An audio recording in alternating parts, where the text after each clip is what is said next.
18ാം season IPLിലെ RCBയുടെ അവസാന മത്സരം. Play off നേരത്തെ ഉറപ്പിച്ചിരുന്നെങ്കിലും മത്സരം എന്തു വില കൊടുത്തും RCBക്ക് ജയിച്ചേ മതിയാവൂ.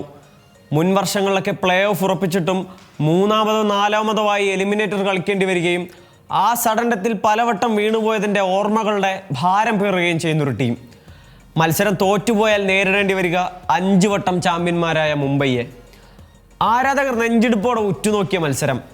കഴിഞ്ഞ മത്സരത്തിലെ പരാജയവും ബോളിങ്ങിലെ വജ്രായുധം ജോഷ് ഹേസൽവുഡിൻ്റെ പരിക്കും ദേവദത്ത് പടിക്കൽ ഈ സീസണിൽ നിന്ന് റൂൾഡ് ഔട്ട് ആയതും RCBയെ വല്ലാതെ ബാധിച്ചിരുന്നു.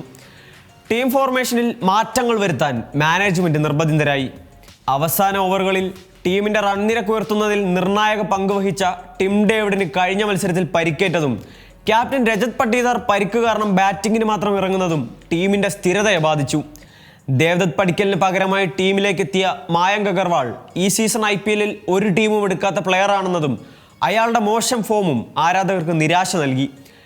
ഇന്നലെ അവസാന മത്സരത്തിൽ LSGക്കെതിരെ ടോസ് നേടിയ RCB ബോളിംഗ് തിരഞ്ഞെടുത്തു. ഈ സീസണിൽ അവരുടെ കരുത്തായിരുന്നു ബോളിംഗ് ഡിപ്പാർട്ട്മെൻറ്റ്. പക്ഷേ ആദ്യ ഓവർ മുതൽ ബോളേഴ്സ് കണക്കിന് തല്ലുവാങ്ങി. മിച്ചൽ മാർഷും LSG ക്യാപ്റ്റൻ ഋഷഭ് പന്തും മികച്ച ഫോമിൽ ബാറ്റ് വീശി.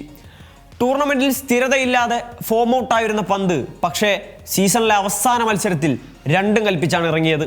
തൻ്റെ സ്വതസിദ്ധമായ ബാറ്റിംഗ് ശൈലിയിൽ ബാറ്റ് വീശിയ പന്ത് സെഞ്ചുറി പൂർത്തിയാക്കിയപ്പോൾ LSG സ്കോർ 200 കടന്നിരുന്നു.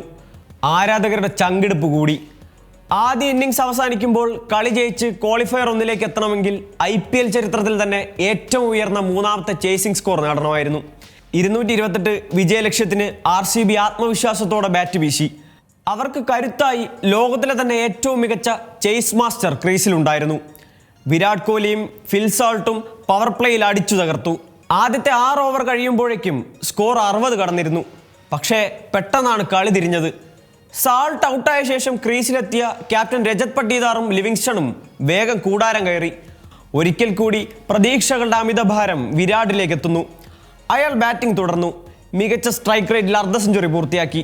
പക്ഷേ ലോങ് ഓണിന് മുകളിലൂടെ സിക്സർ അടിക്കാനുള്ള ശ്രമത്തിൽ വിരാട് മടങ്ങുമ്പോൾ നിസ്സഹായതയോടെ ആരാധകർ തലയിൽ കൈവച്ചു. സ്റ്റേഡിയം നിശബ്ദമായി. വീണ്ടും ഒരു എലിമിനേറ്റർ കളിക്കാനാണോ വിധിയെന്ന് ചിന്തിച്ചിരിക്കെ സ്റ്റാൻഡിൻ ക്യാപ്റ്റൻ ജിതേഷ് ശർമ്മ ക്രീസിലെത്തുന്നു. കൂട്ടിന് മായാങ്ക് അഗർവാൾ. തന്നെ എന്തിന് ടീമിലെടുത്തു എന്നതിന് മറുപടി നൽകാൻ കാലം നൽകിയതുപോലൊരു അവസരം മായങ്കിന്. പക്ഷേ പലതവണ ഇന്ത്യൻ ടീമിലേക്ക് വിക്കറ്റ് കീപ്പർ ബാറ്ററായി അവസരം ലഭിച്ചിട്ടും സ്ഥിരമായി മത്സരം ലഭിക്കാതിരുന്ന ജിതേഷിനും തെളിയിക്കാൻ ഏറെ ഉണ്ടായിരുന്നു. ഇരുവരും LSG ബോളർമാരെ കടന്നാക്രമിച്ചു. ഇന്നോവേറ്റീവായി അൺകൺവെൻഷണൽ ഷോട്ട്സ് കളിച്ച ജിതേഷ് ആയിരുന്നു കൂടുതൽ അപകടകാരി. മയങ്ക് പൂർണ്ണ പിന്തുണ നൽകി ഓർത്തഡോക്സ് ഷോട്ട്സ് കളിച്ച് ഇന്നിങ്സ് ആങ്കർ ചെയ്തു. 18.4 ഓവറിൽ 228 അടിച്ച് RCB മത്സരം ജയിച്ചെങ്കിൽ ഒന്ന് ആലോചിച്ച് നോക്കൂ, എത്ര സ്ഫോടനാത്മകമായിരുന്നു അവരുടെ ബാറ്റിംഗ് എന്ന്. ജിതേഷിൻ്റെ സ്ട്രൈക്ക് റേറ്റ് തന്നെ അതിനുദാഹരണമാണ്. 33 പന്തിൽ 85 റൺസ് നേടിയത് 257 സ്ട്രൈക്ക് റേറ്റിൽ. അവർ സ്വപ്നത്തോട് ഒരു ചുവട് കൂടി അടുക്കുകയാണ്. പതറിപ്പോയ മനസ്സുമായി പടിക്കൽ കലമുടയ്ക്കുന്ന ഒരുപാട് സീസണുകൾ കണ്ടതാണ്. ഇനി ഒരു ആവർത്തനം അവർ ആഗ്രഹിക്കുന്നില്ല. ആരാധകർ ആഗ്രഹിക്കുന്നതും ആ സുവർണ കിരീടമാണ്.